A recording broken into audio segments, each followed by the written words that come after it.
Good afternoon. In this world around us, it would be easy to look at those who disagree with us and find more conflict. That fact that we take up different positions on issues comes quite naturally. There are a lot of people in this world, and we don't all think the same.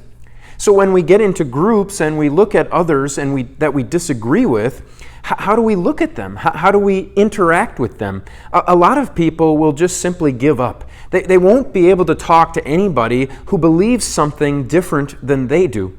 They can't talk to them because they don't know what to say. They don't know how to say it. They really don't know how to interact with people like that anymore. They disagree. Maybe they disagree on solutions to the problems that people are facing, whether it's in our communities or whether it's in our homes or whether it's in whatever group it might be in.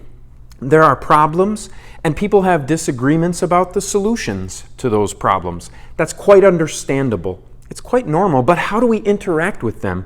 Hopefully nobody has gotten to the point where they look across at somebody who disagrees with them and starts calling them the enemy.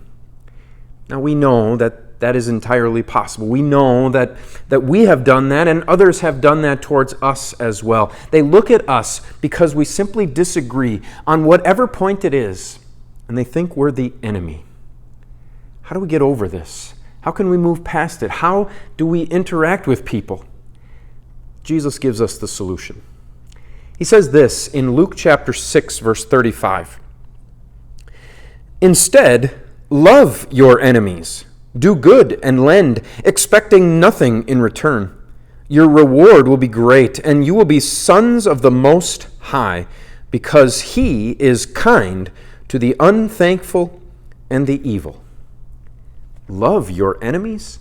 That seems impossible. I disagree with them. We disagree about so many things. How can I love people who I am an enemy to?